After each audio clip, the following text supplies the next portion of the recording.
Hey homeschoolers, I'm Melissa Webb, former full-time classroom teacher and homeschool mom turned full-time business CEO. I want to give you sound, educational, practical tips at the same time making sure that you're enjoying the family journey that you are on. So if you are looking for a place to be encouraged and inspired, you have found the perfect podcast. Homeschooling is a work of heart is truly the perfect place to start. So welcome. Let's jump in. Hello, friend. How are you? I hope you're doing great. Here we are at the end of yet another year. For us, our fall semester is coming to an end and Christmas is coming, a new year is dawning. I certainly hope you are feeling all the feels of this joyful time of year and spending even more time with those you love. I've been listening to a book called The 4-8 Principle. The author is a gentleman by the name of Tommy Newberry. And I think this book was put out maybe like in 2010 or 2011. But what I really liked about it is that it's a book that suggests that we live our lives according to Philippians 4:8. That's why it's called the 4-8 Principle. The book was recommended in a business coaching call that I was on, but I'm almost done with it. And I would say it's a great book and principle to live by in all aspects of our lives. He doesn't just focus on business. Our relationships at home and in our marriages, how we raise our children, how we homeschool, you name it. In summary, if we dwell on the things that are true and noble and just and pure and lovely and of good report and are virtuous and praiseworthy, we'll be left feeling more positive. And with positivity comes peacefulness. And that's what Philippians 4:8 is all about. He had this quote in there that I really loved. And he said, when we can show up joyfully, dwelling on all those joyful things, we have an opportunity to bless others. So we want to fill our heads and our hearts and our lives with joyfulness, those things that are true, noble, just, pure, and lovely. Now, for me, I will tell you, people are the key ingredient for joyfulness.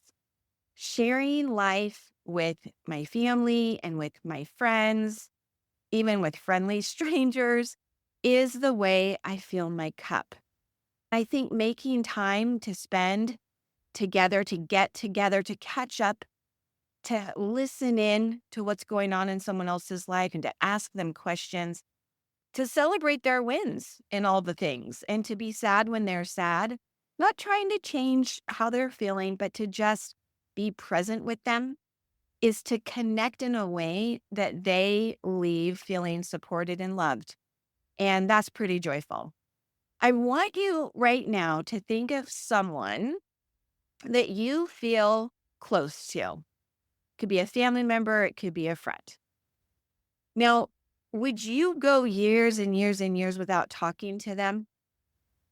And if you did, would you feel connected to them any longer? Probably not. My guess is whoever you thought of is somebody you've spoken to recently, even if it was in a text message or a quick call, or maybe it was a hug in the morning. Who came to mind? And how much time are you spending with them? Because the more time you're spending with them, it's likely the closer you're feeling to them. If you knew that a friend was struggling, would you ignore their struggles or avoid asking how they're doing? Most of us would not. Now, I will say there have been times that I've been surprised, like when my friend Kelly was going through cancer, we have a large group of friends, and I was surprised that there were several really good friends that never checked in on her. Kind of surprised me. She was struggling, and I don't think they were ignoring her, but I do think sometimes people may feel that they're inadequate. They don't know what to say, or they don't want to be a downer, so they're just not gonna reach out. But when you do that, do you feel close to those people? Kelly didn't. Kelly did not feel close to those people who were not reaching out. Even if it felt like an awkward conversation and somebody reached out to her and said, I don't even know what to say to you. I just want you to know I'm thinking about you. That drew them closer together. Sometimes you can't fix the things, but we can still have the connection. And I think that all the healthy relationships in our lives do require intentional effort. I know that people who ignore their marriages often have failed marriages. I've seen family members who no longer speak to one another tend to be forgotten. I think of even like plants in my house that I've neglected, they wither away if they're not getting what they need. I just think that connection is really important. We need that connection to build everlasting friendships. Now, I'm going to take a little twist and a little turn in this week's episode because while you may be thinking I'm going to talk about how to build stronger, better friendships with other people, I'm actually not. What I want to talk about was something that dawned on me when I was journaling earlier this week. I was realizing as I was journaling, because I'm always thinking in analogies, my brain just goes to analogies. I love analogies. And I realized that journaling is my way of staying in touch with me. It's how I'm building an everlasting friendship with myself. Now, that may sound really odd, but stay with me. Did you know that you are supposed to love yourself? You actually are. And yet, sometimes we love ourselves the least. At least I believe we're supposed to love ourselves. I want to see, can you finish a very well known principle? Love your neighbor as yourself. In other words, if we don't love and value the creation that we are, then we would be shilling up and berating all of those neighbors and anyone else in our path because we're berating ourselves. So it says we must love ourselves first because we were created on purpose and with purpose. When we realize that and appreciate that in us, then that is how we are to treat others with love. Love your neighbor as yourself. It's not berate your neighbor as yourself. It's not condemn your neighbor as yourself. And it's certainly not ignore your neighbor as yourself. So I want to talk about ways to build an everlasting friendship with you yourself. And you know how we're going to get there, don't you? It's all going to start with journaling. Yes, I'm coming back to journaling because journaling's amazing. It fosters so many wonderful things. There's deep self connection, there's this space where we can actively listen to our inner voice. And it's a spot where we can practice unconditional acceptance despite our flaws because we are all flawed. I just had dinner with one of my besties, and she was sharing about a recent family episode that had her feeling deeply embarrassed. And no, I am not going to tell you what happened. I'm just going to say she had thought she was sending a single text to one family member, but in fact, it went to the whole family group text thread. And it was not the kindest, most charming sentence she could have said. Oh my goodness. Can you imagine how embarrassing that could be? But it's such a human thing to do.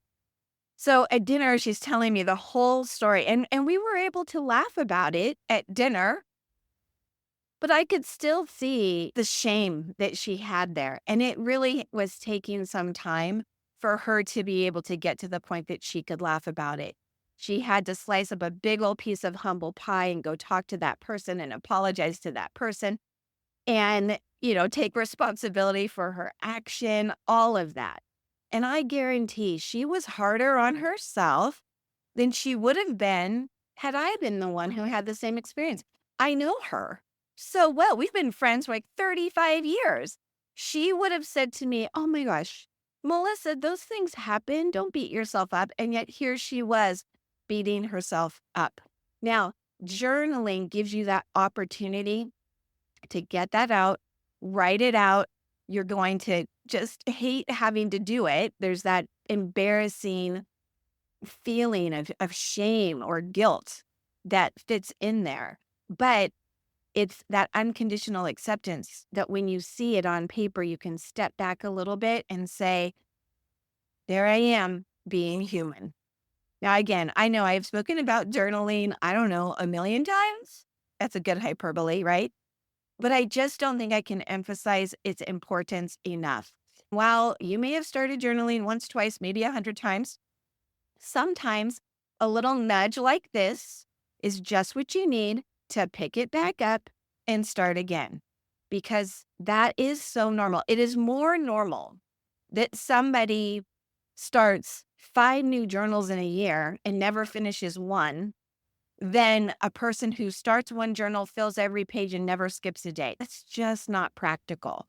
So begin by believing there is nothing wrong if you're going to pick up a journal that you had put down, but you're ready to start again. And I'm going to give you in this episode 5 ways to build that everlasting friendship because it's a very important one. When you feel good about you, you can show up joyfully for others. And then we can live that 4-8 principle.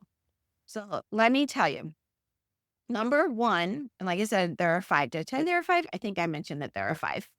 5 ways to write that are really going to make a difference. So number one, this is one option.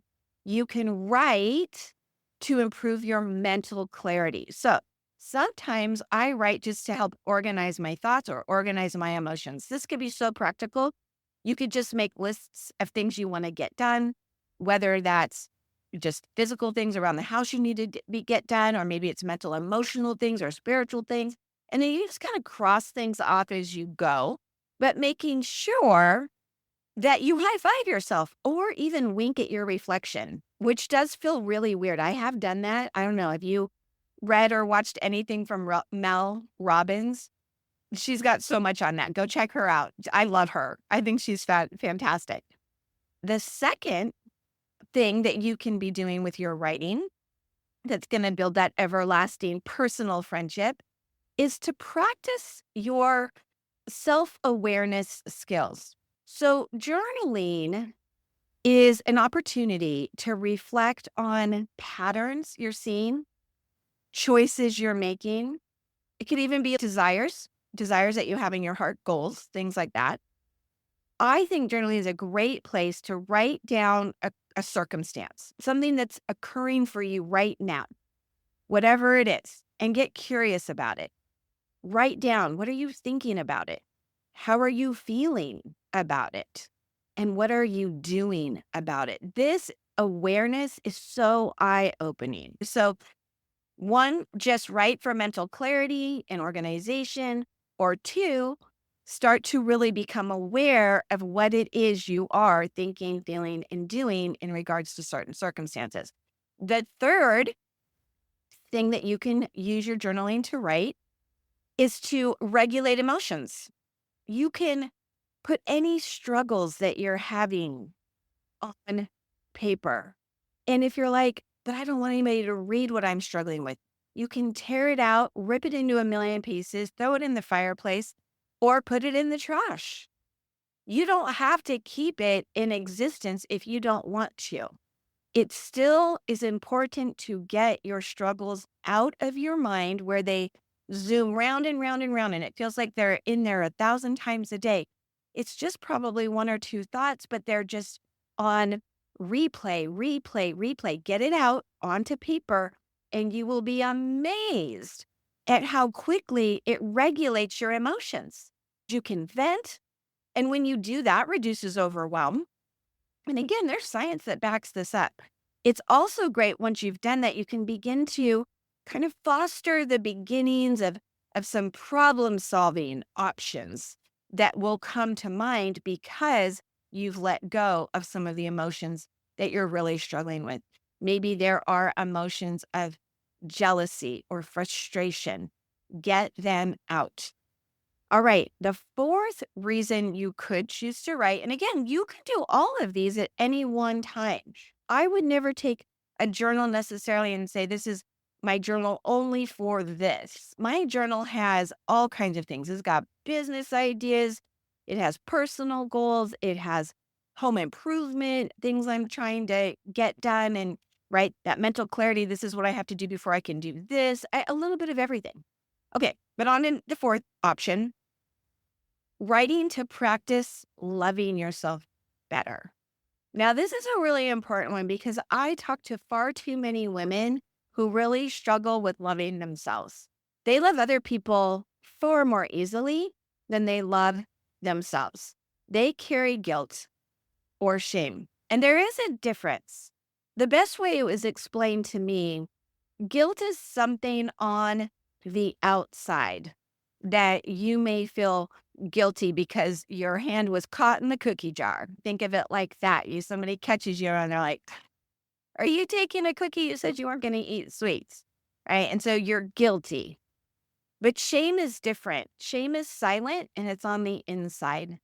You could be feeling shame for decisions you made that nobody else has ever known about, and that's deeper.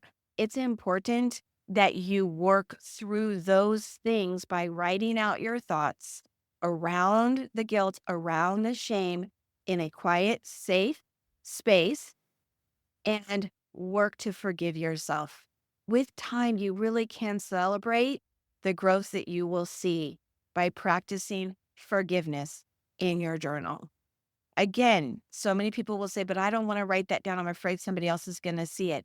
Destroy it once it's done. It doesn't hurt to get rid of it. It doesn't negate the fact that you took the time to write it out. That's still valuable use of time. All right. The fifth one is to write simply to build that joyful muscle. A journal filled with gratitude, going back to that Philippians 4:8 verse. So when you grab your journal, you can just write about certain things that you feel are true and noble and just and pure and lovely, of good report and are virtuous and are maybe praiseworthy. You can fill it with all of those good things. That will make you feel full of joy and that your cup is full. Okay. So I want you just to be thinking about this because journaling is a great way to build your very healthy and everlasting friendship with you, yourself.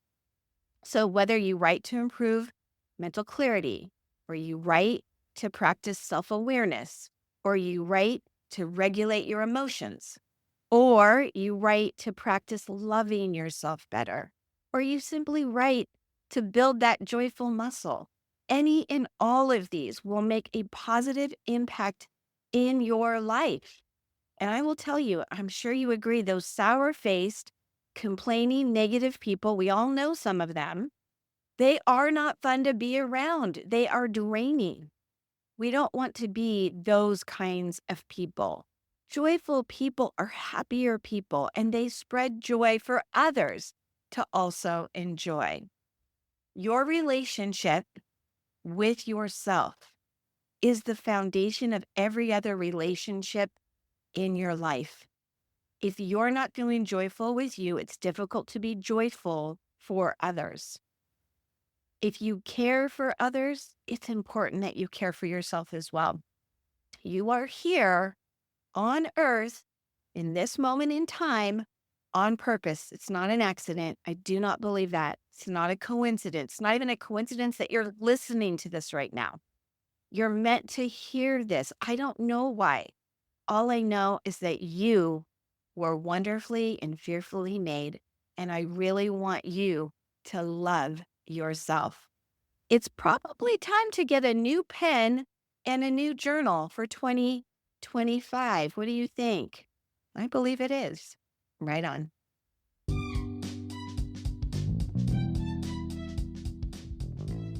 Well, thanks so much for tuning in and listening this week. Hey, if this was something that you found valuable, don't forget you want to subscribe or follow so that every time a new episode is dropped, you'll be the first to know. And hey, before you go, if you are looking to get some of this academic writing under your belt and outsourced so that it's one less thing, freeing you up to enjoy more time with your family, hey, you're going to want to head over to writeonweb.com to see what kinds of resources and materials I have available for you. I will look forward to seeing you there, and I will look forward to seeing you here in our next episode. Right on.